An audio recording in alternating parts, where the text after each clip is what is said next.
Hello बच्चों, good morning. I think किसी के लिए गुड मॉर्निंग होगा, किसी किसी के लिए गुड इवनिंग होगा, किसी के लिए गुड आफ्टरनून होगा और किसी किसी के लिए तो गुड नाइट होगा, है ना।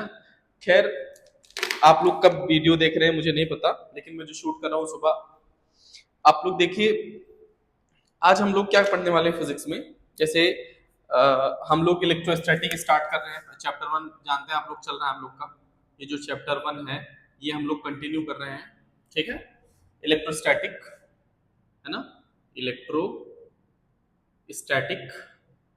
ये हम लोग कंटिन्यू कर रहे हैं। क्लियर? इलेक्ट्रोस्टैटिक, जिसमें पहला चैप्टर हमारा जो चैप्टर वन था वो था electric field, electric charge and field, electric charge and field, electric charge and field हम लोग कंटिन्यू कर रहे हैं, ठीक है। आइए, इसमें हम लोग अभी तक क्या क्या डिस्कस कर चुके हैं और आगे क्या डिस्कस करने वाले हैं, उस पर हम लोग थोड़ा सा एक नजर डालते हैं और देखते हैं क्या होने वाला है आगे। ठीक, आइए। सबसे पहले हम लोगों ने दो चार्ज के बीच पहले तो पहला चीज सीखा कि चार्ज क्या होता है, Q equals to n e, Q equals to n e. ये फॉर्मूला आपने सीखा, चार्ज क्या होता है ना, बेसिक प्रॉपर्टी ऑफ मटेरियल होता है, ये बात आपने सीखा। फिर आपने सीखा कि जैसे आपके पास कोई एक चार्ज है Q1, दूसरा चार्ज है Q2, इनके बीच का डिस्टेंस है R, इनके बीच जो फोर्स ऑफ अट्रैक्शन लगता है उसका फॉर्मूला आपने कूलॉम्स लॉ से सीखा, F equals to K Q1 Q2 divided by R square. ये सीखा आपने। वेर K जो होता है, K की वैल्यू जो होती है आप जानते हैं 1/4 पाई एप्सिलॉन नॉट, ये होता है, ये सीखा आपने। फिर धीरे धीरे आपने सीखा किसी मीडियम में ले जाते हैं तो अगर आप किसी मीडियम का परमिटिविटी आपको पता है, इसमें जो एप्सिलॉन नॉट होता है इसको आप जानते हैं, इसको बोलते हैं परमिटिविटी, परमिटिविटी। और नॉट है तो ऑब्वियसली बात है of free space, free space की बात होगी, फ्री स्पेस की बात हो रही है। क्लियर?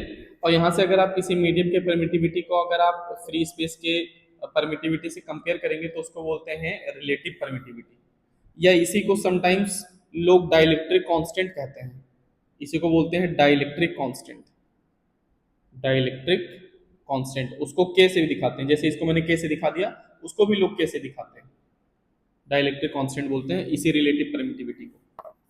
फिर यहाँ से जब ये सब बातें हो चुकी होती हैं, चार्ज की प्रॉपर्टी हो चुकी होती है, फॉर्मूला हो चुका होता है, ये सब चीजें हो चुकी होती हैं, तो फिर हम लोग आते हैं इलेक्ट्रिक फील्ड पे। इलेक्ट्रिक फील्ड से बहुत सारी चीजें हम लोग पढ़ते हैं, जैसे इलेक्ट्रिक फील्ड क्या होता है ना। The force experience by unit positive charge is known as electric field intensity at that point, ये सब चीजें। इलेक्ट्रिक फील्ड क्या होता है, the region around a charge where another charge experience force of attraction और फोर्स ऑफ रिपल्सन, ये सब चीजें हम लोग सीखते हैं। जैसे मान लीजिए आपके पास कोई चार्ज है Q, इसके अगल बगल एक ऐसा रीजन जहां पर कोई अनदर चार्ज कोई Q0 आए, यहाँ पर या तो ये अट्रैक्ट हो जाए या तो रिपेल हो जाए, ठीक है। तो वहां से आपने इलेक्ट्रिक फील्ड सीखा, और इलेक्ट्रिक फील्ड का जो फॉर्मूला सीखा वो आपने सीखा F/Q0। Q0 कितना फोर्स एक्सपीरियंस कर रहा है, उसी को बोलते हैं हम लोग इलेक्ट्रिक फील्ड इंटेंसिटी, उसी को क्या बोलते हैं, इलेक्ट्रिक फील्ड इंटेंसिटी।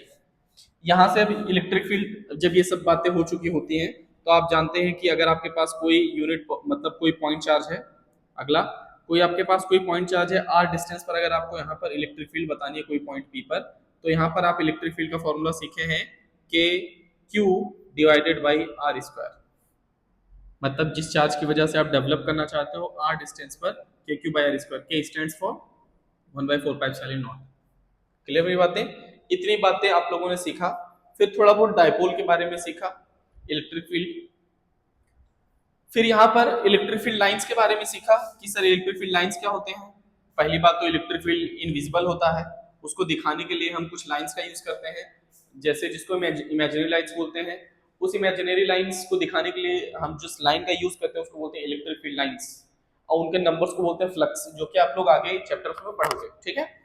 तो इलेक्ट्रिक फील्ड लाइंस, अब हम लोग को चीज पता हो गया, सब चीजें पता हो चुकी हैं, पॉइंट चार्ज की वजह से ये होता है।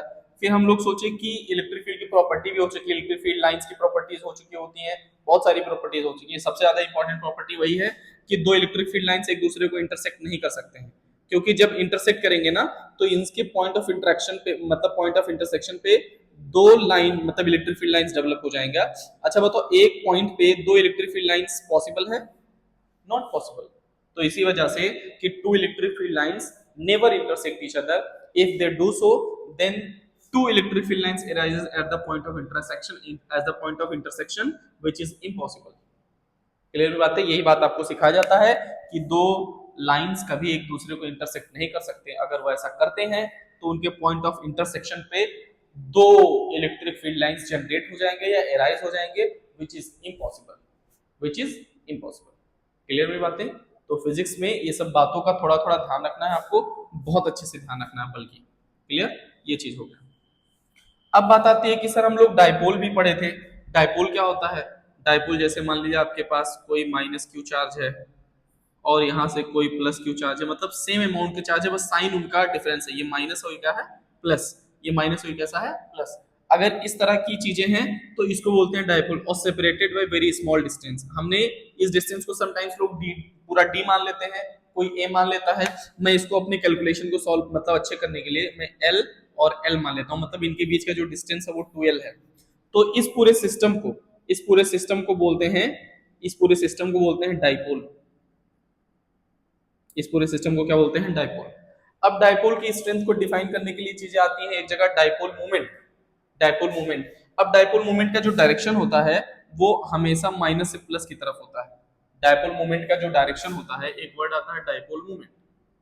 डायपोल मोमेंट वेरी इंपॉर्टेंट है, इस पे सवाल बहुत ज्यादा आते हैं। डायपोल मोमेंट मतलब डायपोल की वजह से इलेक्ट्रिक फील्ड इंटेंसिटी निकालनी होती है, तो डायपोल मोमेंट उसमें यूज होता है। डायपोल मोमेंट क्या होता है उसको हम दिखाते हैं P से, और वेक्टर क्वांटिटी होता है इधर चार्ज, कोई भी चार्ज लेते हैं उनके बीच का डिस्टेंस 2l, वो डिस्टेंस लेते हैं तो P equals to Q into 2l होता है, ये फॉर्मूला होता है डायपोल मोमेंट का। और डायपोल मोमेंट का जो डायरेक्शन होता है, इसका जो डायरेक्शन होता है, इसका जो डायरेक्शन होता है वो आपका होता है -2 प्लस, माइनस से प्लस की तरफ इसका डायरेक्शन होता है। ये बात आप ध्यान रखेंगे। डायपोल मोमेंट क्या होता है? डायपोल मोमेंट होता है इधर charge into distance between them, उनके बीच का कितना डिस्टेंस है, तो देखो L L2L है, तो ये चीज होता है। अब डायपोल की वजह से इलेक्ट्रिक फील्ड तो हम जानते हैं क्या होता है, फोर्स अपॉन ये, और पॉइंट चार्ज की वजह से इलेक्ट्रिक फील्ड इतना होता है। अगर आपको बताना हो electric field due to dipole, dipole की वजह से आप इलेक्ट्रिक फील्ड जब बताना सीखते हो, तो जैसे मान लीजिए आपके पास ये है -q, यहाँ है +q, और ये डिस्टेंस है L L। अगर आपको इसके एक्सिस पे बताना हो, एक्सिस का मतलब ये वाला पॉइंट, कहीं भी इस साइड में भी बता सकते हो आप, उस साइड में बता सकते हो, जैसा आपका इच्छा हो। मान लीजिए कोई एक्सिस पे कोई पॉइंट P ले लिया, यहाँ पर अगर आपको इलेक्ट्रिक फील्ड बताना है ड्यू टू दिस डायपोल, तो इलेक्ट्रिक फील्ड बताने के लिए इसकी वजह से, ध्यान से देखिए, इधर इलेक्ट्रिक फील्ड इसकी वजह से लगता है, इसकी वजह से इलेक्ट्रिक फील्ड इधर, इसको E1 मानते हैं, इसको E2 मानते हैं। नेट इलेक्ट्रिक फील्ड आता है E1 माइनस E2 करके निकालते हैं, तो एक्सिस पे ई एक्सियल पॉइंट पे जो इलेक्ट्रिक फील्ड हमारा आता है वो आता है K2P divided by R cube, K2P by R cube. अच्छा, ये R क्यूब तब लगाते हैं हम लोग जब हम लोग को चीजें मतलब क्या कहते हैं, जो L की वैल्यू है वेरी वेरी लेस है, मतलब ये तब लगाते हैं जब, है ना, ये यूज करते हैं तब जब L की वैल्यू बहुत बहुत छोटी है R से, मतलब यहाँ से जो डिस्टेंस इसकी है ना वो है R, ये R से जो L है ना वो बहुत छोटी हो, तब ये फॉर्मूला लगाते हैं, ये होता है।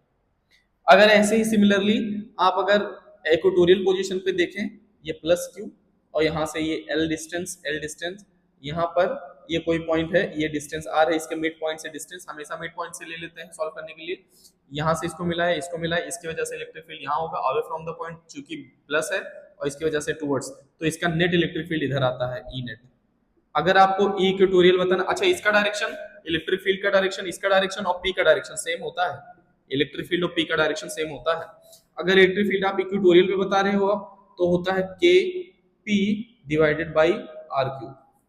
इसमें डायरेक्शन जो होता है, देखो इलेक्ट्रिक फील्ड इधर है और P का डायरेक्शन आप जानते हैं ये होता है माइनस से प्लस, मैंने लिखवाया था ना अभी, माइनस से प्लस होता है, तो इस डायरेक्शन में होता है, तो इसीलिए यहाँ माइनस लगा देते हैं हम लोग। बस आप माइनस लगाए चाहे लगाए, वैसे डायरेक्शन दिख रहा है आपको, भाई डायरेक्शन इलेक्ट्रिक फील्ड इधर है, डायपोल मोमेंट का उधर है, तो इसलिए माइनस है। तो इतनी सारी चीजें हम लोगों ने डिस्कस की है प्रॉपर वे में एकदम अच्छे से, और विद डेरिवेशंस, बल्कि ये वाला डेरिवेशन और ये वाला डेरिवेशन वेरी वेरी इंपॉर्टेंट, सबसे ज्यादा इंपॉर्टेंट है ये वाला डेरिवेशन, आपको पता होना चाहिए फिर उसके बाद जब सारे टॉपिक्स सारे चैप्टर्स में मतलब सारे important chapter electric charge and field के सारे इंपॉर्टेंट चैप्टर जब हम लोग कंप्लीट कर लेंगे तो उस पर करेंगे एक एक वीडियो बनाएंगे उस पर जिसपे हम सारे क्वेश्चंस करेंगे मतलब उससे रिलेटेड। और ज्यादातर मेरा जो फोकस रहेगा ना वो फोकस रहेगा उसके पीवाईक्यूज पे। पीवाईक्यूज का मतलब कि पिछले साल जो क्वेश्चंस आए करीब 10 साल में 8 साल में 5 साल में जितने भी क्वेश्चंस आए हैं इस चैप्टर से रिलेटेड वो सारे क्वेश्चन सॉल्व करेंगे हम लोग। क्लियर मेरी बातें? तो इतनी टॉपिक आपने डिस्कस किया हुआ है, आपको ये सब बातें पता होना चाहिए। आज जो हम लोग आज का टॉपिक है जो टूडेज टॉपिक है, आज का जो टॉपिक है आपका, ठीक है, ये आज का जो टॉपिक है, आज का हैशटैग जो है वो है कि जैसे मान लीजिए आपके पास कोई डायपोल है यहाँ और यहाँ किसी रैंडम पोजीशन पे पूछ दिया, इसके मिड पॉइंट से डिस्टेंस जो है आर मान लो यहाँ से थीटा बना रहा है, किसी रैंडम एंगल पे मतलब आर कॉमा थीटा पोजीशन पे पूछ लिया कि डायपोल की वजह से इस डायपोल की वजह से यहाँ पर इलेक्ट्रिक फील्ड कितना है, मतलब electric field at any point in the plane of dipole, plane of dipole के किसी भी पॉइंट पर इलेक्ट्रिक फील्ड आपको बताना है तो आप कैसे कैलकुलेट करोगे वो आज हम लोग डिस्कस करने वाले हैं। तो आज का टॉपिक हमारा ये है और बाकी इसमें से अगर आपको जो फॉर्मूला नहीं पता वो आप मेरी वीडियो में जाइए मेरे प्लेलिस्ट में वहां चेक करिए, सारे वीडियोस मैंने अपलोड कर रखे हैं, सब कुछ अच्छे से वहां से पढ़ लीजिए। क्लियर मेरी बातें? ज्यादातर पता है ये ट्रेंड देखा गया है जो सवाल आ रहा है ना वो थोड़ा टेक्निकल सवाल आ रहे हैं, डायरेक्ट नहीं पूछ रहा है कि आप डायरेक्ट कर दीजिए सॉल्व, न्यूमेरिकल भी आ रहा है ना तो डायरेक्ट नहीं आ रहा है, घुमा के पूछ रहा है। मतलब आपको आते हुए आपको खुद खुद पे शक होगा कि अरे यार ये तो मेरे को आता है कि नहीं आता है, ये आपको खुद पे शक होगा। क्लियर मेरी बातें? तो वो शक दूर करने के लिए आप अच्छे से देखिए, पढ़िए, कॉन्सेप्ट क्लियर कीजिए, फिर उसके बाद हम लोग उसमें सारे सवाल करेंगे। जब कॉन्सेप्ट क्लियर हो जाएगा फिर हम लोग सवाल भी इजीली कर लेंगे। क्लियर मेरी बातें? तो ये आप लोग कहीं एक चाहिए तो नोट कर लीजिए, सारा एक फॉर्मूला शीट टाइप का हो जाएगा, आप एक नोट कर लीजिए, ठीक है।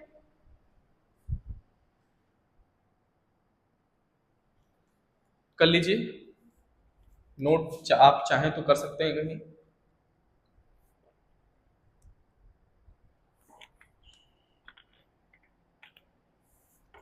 चलिए देखते हैं आज आज का जो टॉपिक है हमारा electric field intensity at any point due to dipole.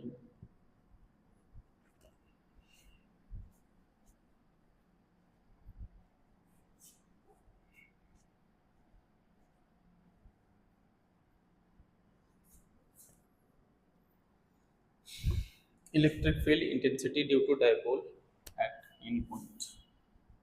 आज का जो टॉपिक है वो है हमारा electric field intensity due to dipole at any point, at any point मतलब किसी भी पॉइंट पर आपको इलेक्ट्रिक फील्ड बताना है। क्लियर हुई बातें? Any point in the sense, any point का मतलब क्या होता है कि किसी भी आर कॉमा थीटा पोजीशन, मतलब आर कॉमा थीटा पोजीशन।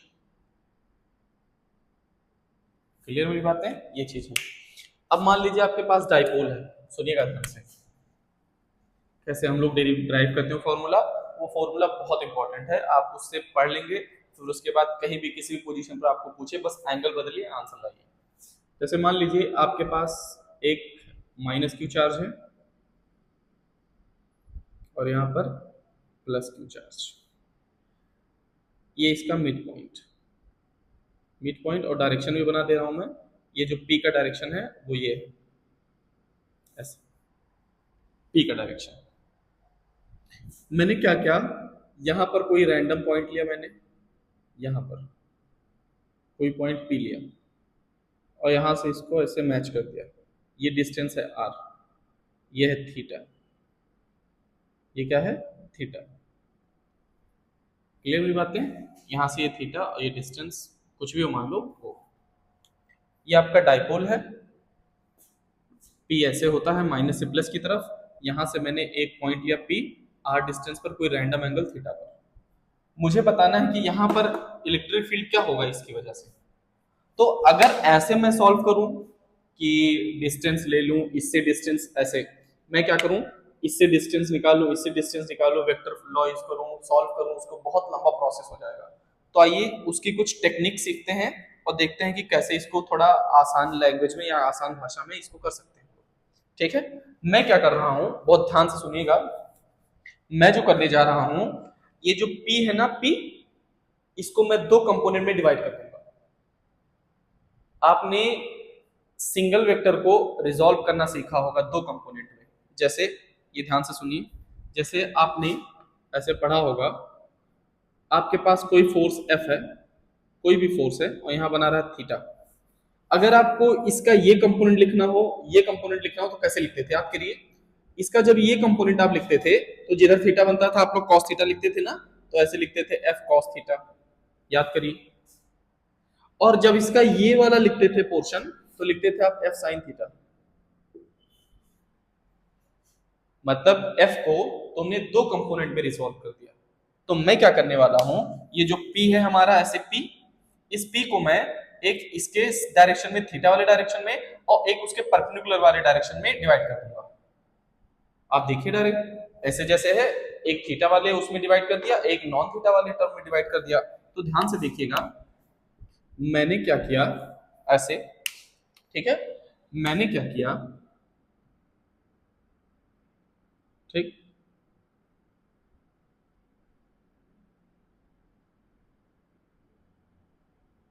ये P का डायरेक्शन है। मैंने क्या किया, इस P को एक इस कंपोनेंट में डिवाइड कर दिया, ऐसे। तो इसका नाम रख दिया मैंने, ये डिस्टेंस r है, आप r ही समझिए इसको। इसको मैंने कह दिया P cos थीटा। मैंने क्या किया, इस P को ऐसे, जैसे P का डायरेक्शन आप जानते हैं ये होता है, मैंने इस P को ऐसे cos थीटा, जिधर थीटा बनता है उधर क्या रहता है थीटा। देखो इधर थीटा बना तो इधर cos थीटा है, यहाँ ये थीटा बना तो इधर cos थीटा बना दिया मैंने। कोई दिक्कत नहीं है, होना भी नहीं चाहिए। दूसरा, जिधर थीटा नहीं बनता उधर क्या बनाता है, मतलब थीटा के जस्ट बगल ही होता है। अब यहाँ थोड़ी ना जाएंगे हम, यहीं आएंगे। ए, दूसरा मैंने क्या लिया, दूसरा मैंने ये लिया ऐसे, ध्यान से देखिएगा, ऐसे।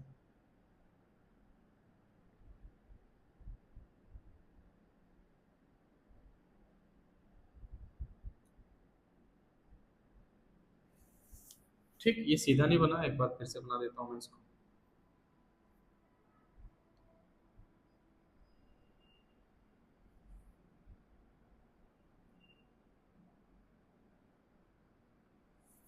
क्लियर।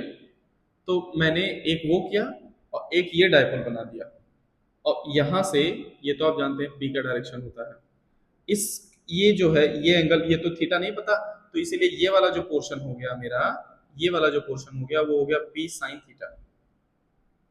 जिधर थीटा बनता cos थीटा, जिधर नहीं बनता।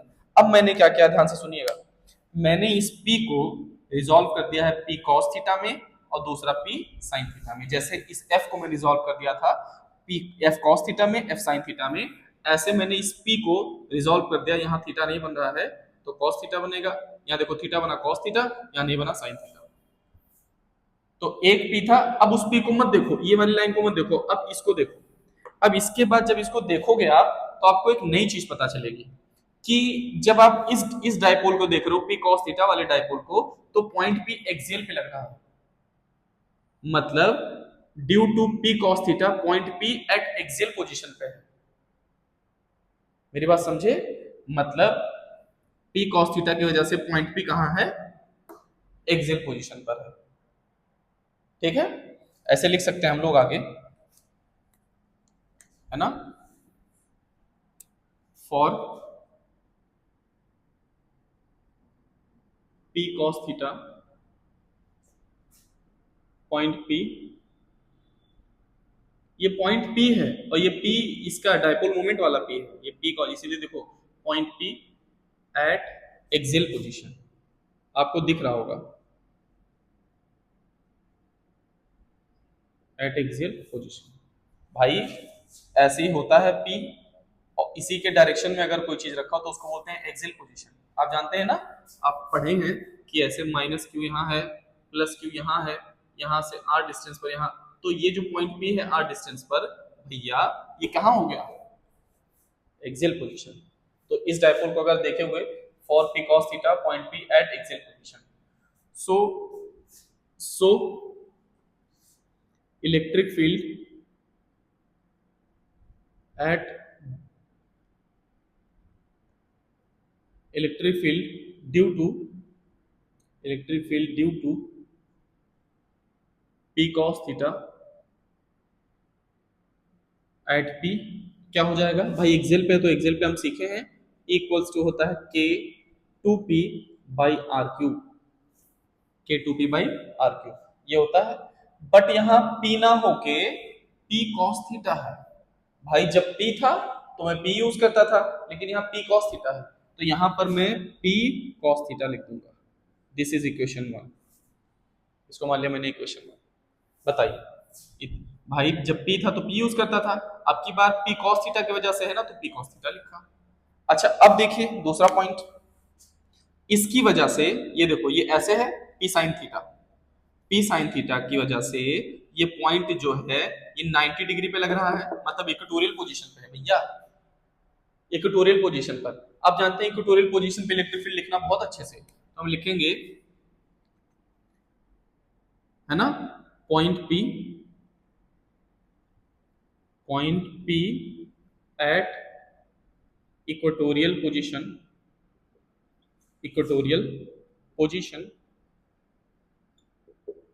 Position for P sin theta.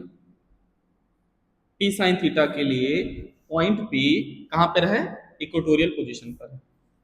So electric field due to P sin theta is equals to, हम लिख सकते हैं के पी बाई आर क्यूब होता है। भाई इक्वेटोरियल पोजीशन पर के पी बाई आर क्यूब होता है, लेकिन यहाँ पी साइन थीटा है। आप देखिए यहाँ पर क्या है, पी साइन थीटा। इसको मान लिया इक्वेशन 2, इसको क्या मान लिया इक्वेशन 2। अब बताइए यहां तक अगर ना समझ में आया हो तो आप लोग बताइए कहाँ नहीं समझ में आया। मैंने क्या किया, एक पी था मेरे पास, इस पी को मैंने दो पार्ट में रिजॉल्व कर दिया, P cos theta P sine theta, simple. अब जब पी कॉस थीटा को मैं देखूंगा ये डायपोल, अब मेरा ये डायपोल बन गया, इस डायपोल की वजह से ये पॉइंट कहां पर है, इक्वेटोरियल एक्सियल पोजीशन पर लिख दिया। एक्सियल पोजीशन में फार्मूला क्या होता है, k2p बाई आर क्यूब, लेकिन p की जगह पे p cos थीटा है तो यहाँ p cos थीटा रख दिया मैंने। जब p था तब पॉइंट यहाँ होता था तो सिर्फ p लिखता था, अब की थीटा बना रहा है cos थीटा तो cos थीटा लिख दिया, बस सिंपल। इसको p को मानो p cos थीटा, तो यहाँ लिखा 2 k2p cos theta by R cube, simple. अब इसकी वजह से ध्यान से देखिए, ये देखिए ये आपका डायपोल है, इसकी वजह से ये 90 डिग्री पर मतलब इक्वेटोरियल पोजीशन पर है। अब ये इक्वेटोरियल पोजीशन पे तो हम जानते हैं point P at equatorial position for P sin theta, P sin theta के लिए पॉइंट कहां पर है, इक्वेटोरियल पोजीशन पर है। So electric field to the due to electric field due to P sin theta is K P by R cube होता है, तो पी sin थीटा, क्योंकि पी नहीं अकेले होके यहाँ पी sin थीटा है तो यहाँ पी sin थीटा रख दिया मैंने। इसको इक्वेशन 1 इसको इक्वेशन 2 मान लिया। अब बताइए इतने में अगर किसी को समस्या हो तो, इतने में अगर किसी को भी समस्या हो तो बताइए मुझे। आई थिंक नहीं होना चाहिए। अब मुझे यहां पर नेट इलेक्ट्रिक फील्ड निकालना है। आप जानते हैं दो वेक्टर पता हो, ऐसे ध्यान से देखिए, एक वेक्टर ये है एक वेक्टर ये, जैसे ये मान लो ए है और ये बी है, इसका अगर रिजल्टेंट निकालना है तो आप जानते हैं रिजल्टेंट निकालने का फॉर्मूला क्या होता है, a square plus b square plus 2ab cos theta. लेकिन यहाँ पर थीटा 90 है तो cos 90 की वैल्यू कितनी होती है, 0। cos 90 की वैल्यू कितनी होती है, 0। तो बचेगा क्या, ए स्क्वायर प्लस बी स्क्वायर। तो सोचिए इस पॉइंट पर मुझे इलेक्ट्रिक फील्ड निकालना है, तो आपके पास दो वेक्टर है, एक ये है और एक ये है। तो नेट निकालने के लिए आप लोग क्या करना पड़ेगा, तो हम ऐसे लिखेंगे नेट इलेक्ट्रिक फील्ड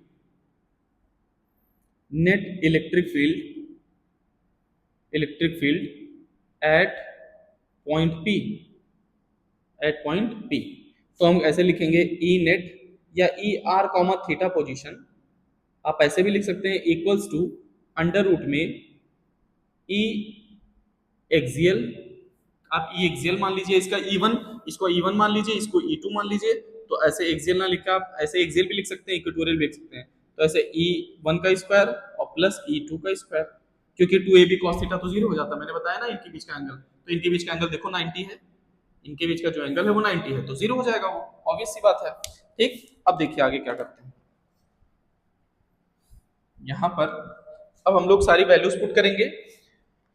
तो E R comma theta position पर मेरे को निकालना है, तो यहां से अंडर रूट लगाया और यहां पर इसकी वैल्यू कितनी है K 2p cos theta divided by R cube square, square था स्क्वायर कर दिया, plus K P sine theta divided by R cube इसका स्क्वायर कर दिया मैंने, कोई दिक्कत नहीं। अच्छा ऊपर देखिए कुछ कॉमन दिख रहा होगा आपको, आपको के पी बाई आर क्यूब के पी बाई आर क्यूब है ना, तो यहां से मैंने क्या किया अंडर रूट लिया और यहां से K P by R cube common लिया और साथ में स्क्वायर भी तो है तो स्क्वायर भी लिया कॉमन, और अंदर बचा क्या 2 cos स्क्वायर थीटा, मतलब ऐसे बचा 2 का स्क्वायर क्या होगा 4, तो यहाँ सीधे मैं 4 लिख रहा हूँ 4, और cos स्क्वायर बचा यहाँ cos स्क्वायर थीटा और plus K P by R cube बाहर आ गया तो ये क्या बचा यहाँ पर sign square theta, sign square theta. अब स्क्वायर से अंडर रूट मतलब स्क्वायर है, अंडर रूट बाहर आ जाएगा, मतलब अंडर रूट से बाहर आ जाएगा के पी बाई आर क्यूब बाहर आ गया, और यहाँ क्या बचा अंडर रूट में, यहाँ आपका बचा है 4 cos square theta minus sign square theta. मैं चाहता हूं कि cos स्क्वायर थीटा में सारा चीज कन्वर्ट हो जाए, ध्यान से देखिए आप cos स्क्वायर में या साइन स्क्वायर किसी में भी कन्वर्ट कर सकते हैं, तो ये लिखा मैंने 4 cos स्क्वायर थीटा और यहां से प्लस इसको लिख सकता हूं मैं 1 minus cos square theta. First identity आप जानते होंगे sine square theta plus cos square theta, ये वाला फॉर्मूला आप बहुत अच्छे से जानते होंगे, sine square theta plus cos square theta equals to 1 होता है, cos स्क्वायर थीटा अगर मेरे को साइन स्क्वायर थीटा चाहिए तो इसको उधर भेज दो, तो sine square theta equals to हो जाएगा 1 माइनस cos स्क्वायर थीटा, ये आप जानते होंगे बहुत अच्छे से। तो मैंने क्या किया साइन स्क्वायर के प्लेस पे cos स्क्वायर थीटा पुट कर दिया। अब देखिए क्या हो जाएगा, ये फॉर्मूला आप तो जानते हैं यूज कर लीजिएगा, ठीक। तो यहां से आगे देखिए आगे क्या होता है, यहां से लिखा K P divided by R cube, यहाँ अंडर रूट में 4 cos स्क्वायर थीटा में से एक cos स्क्वायर थीटा बचेगा तो बचेगा 3 cos square theta, 4 cos square theta minus cos square theta 3 cos है और ये बचा प्लस 1। तो आपको electric field at R comma theta position पर आपको पता चला क्या K P by R cube under root में 3 cos स्क्वायर थीटा प्लस 1, तो आपको ये फाइनल फॉर्मूला आपको पता चला, देखिए ध्यान से ये फाइनल फॉर्मूला है आपका, ये फॉर्मूला